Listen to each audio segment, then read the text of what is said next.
Yours is a trial, like a field trial. Yeah. Yep.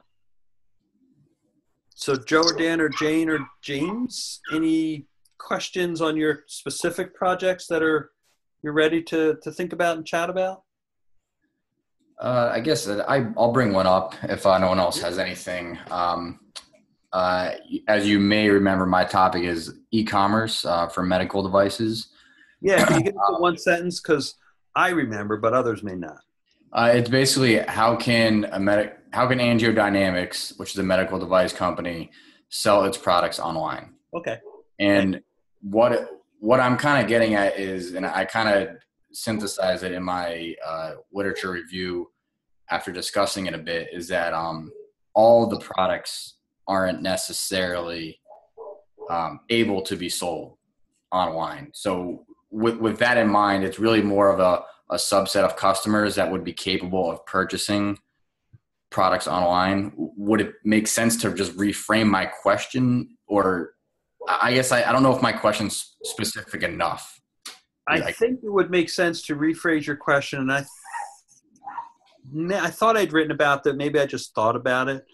But the word sold, I think you're getting hung up on thinking that sold means that the entire process from the time your customer has it in mind that they might want one of these products to the time it's delivered to them, that to me means sold. So the question is, what in that whole process, what parts of that whole process can be done online? Okay. Not sold doesn't mean, like when I go to Amazon and I click order now, I'm not interested in just that that one single part of the transaction that I've clicked order now. I'm interested in my background research, the relationship I have with the company, all those things. And I kind of looked at the website that you guys have and others. And some of those things are just simply not going to get ever, quote unquote, sold online. For example,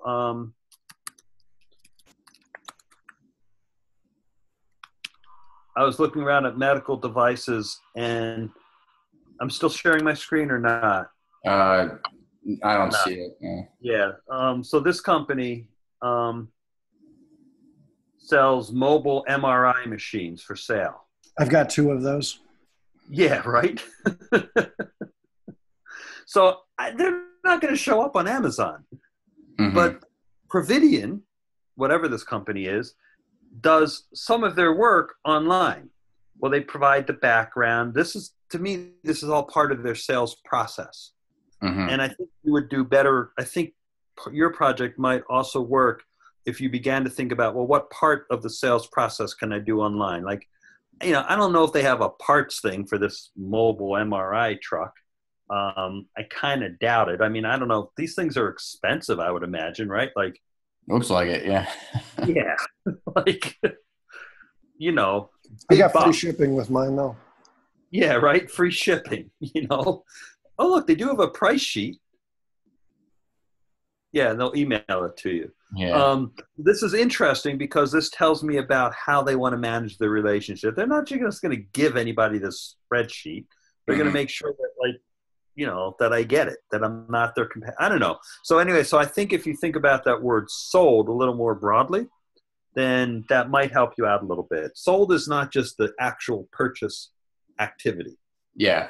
Okay. I was thinking, the way I was thinking about it was rephrasing it in terms of how can an e-commerce environment assist in the AngioDynamics sales process or something like that, because there is still a human component to it. There is still sales reps. It just makes, the idea of mine is that it just makes like the reordering and the day-to-day management of getting the supplies you need much simpler than having to call or fax or email or something like that. So maybe, well, I think part of that sales process can clearly be done online and more efficiently online.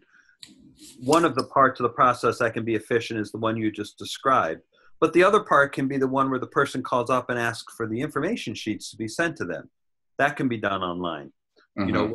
or where the consumer or the prospective customer becomes educated online. And maybe you don't want that because you want to build the relationship early on, because, you know, the first MRI machine, you don't make a lot of money. It's the second one that you really make some money.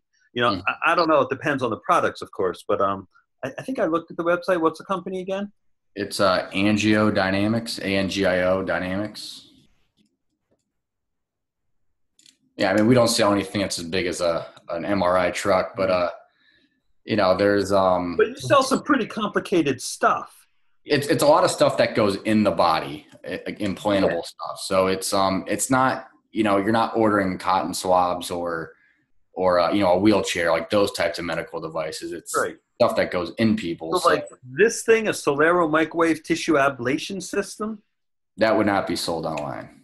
But but the disposable probes that accompany that exactly online, because they're one use, you throw them away. People go through a lot of them. Right. But the machine, you're not going to sell that online.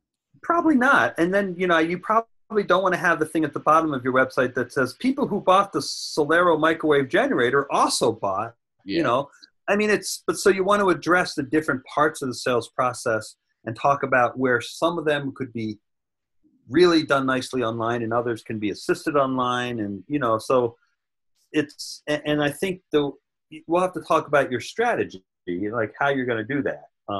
But I think the topic is great. Okay. You know, some of this back, like I consider this online sales. You've got a video here. This is an online sales tool. Mm-hmm. You know, they're selling it online.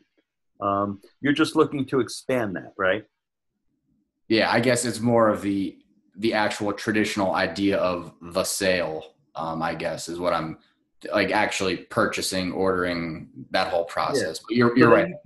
Definitely. You might want to, if you want to get more narrow, you want to zero in on the specific things that could be done online and things that can't be. Okay, got it. Yeah, and I have no idea what could be. I mean, it got a little bit over my head. But the last hospital I was hanging out, they had a mobile MRI, so I did some research on that, and that's really cool. Yeah, it's cool stuff. Yeah, there's a lot of weird stuff we sell that would never be sold online. There's plenty of stuff that it would just make everyone's lives easier if we could just sell it online. So I guess. And that's the stuff that would be really, like, what would it take in order to do that? And you might just even pick a top one product and go through the whole step that would be required to do that. Okay. You know, something like that. So, all right. Well, thanks for that question, Dan. Mm-hmm. Jane, you got anything going on, or you're all set? I think I'm good right now. I just kind of need some feedback to know whether the scope is too wide. We picked topic B, didn't we, last time I responded to you? Yes. So that was the model for can a mobile app help students choose a college major? Right.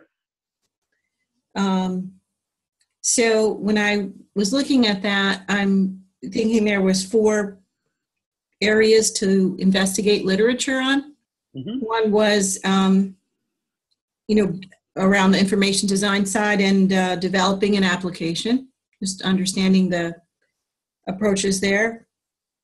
Current methods that students select a major now. Yep. Current thinking about teens and mobile apps and what they like and don't like. And approaches for decision making. That's where we talked about decision theory. Yeah. Yeah. So those are kind of the 4. Yeah. And so the way that I would think of organizing that, you might start out broadest with decision theory. And then the second part is help students make this decision of college app. Third is, what do we know about how students make that decision? And then fourth is, well, one thing we know about teens is that they're on mobile technology. So what do we know about their use of mobile technology generically, and then possibly even for other kinds of decision making? You know, I don't know what other decisions teenagers make on their phone, but I know what kind of decisions they make, but I don't know how you're going to tie it in. Okay. But that would be, but you see, that goes from the broadest to the specific. Okay. Yeah, so that would be, So yeah, I think, and that's a really nice illustration of 4 sub areas of the literature that all address your broader question. So it's just like you took your question, you took a slice, a slice, a slice, and a slice, and you narrowed in and selected a specific sub literature. So that's precisely the way that you can go about building a lit review. Okay. So thanks. Yeah, good. Joe, I know we're going to talk tomorrow, so you're set, would you say? I am set to talk tomorrow. Okay, good. And James, we do need to talk because we need to nail yours down. Yep. Maybe, are you around tomorrow during the day, or are you busy all day? I'm free up until 11. Okay, so why don't we, if it's convenient for you, why don't we chat from like 10 to 10:30 or 10 to 11 or something like that, and get everything online, because I've been ignoring you for a couple of weeks, so I apologize. Okay, I already came to a conclusion. I'm probably going to have to go another semester with this one, which is no big deal to me. Oh, really? Yeah, it's not a big deal to me. I don't pay for it. We'll talk about that tomorrow to make sure it makes sense. Yeah. Because I don't know if I want you around tomorrow, but no, we'll have to figure it out. Okay, so why don't we wrap it there. James, you've got the record, so you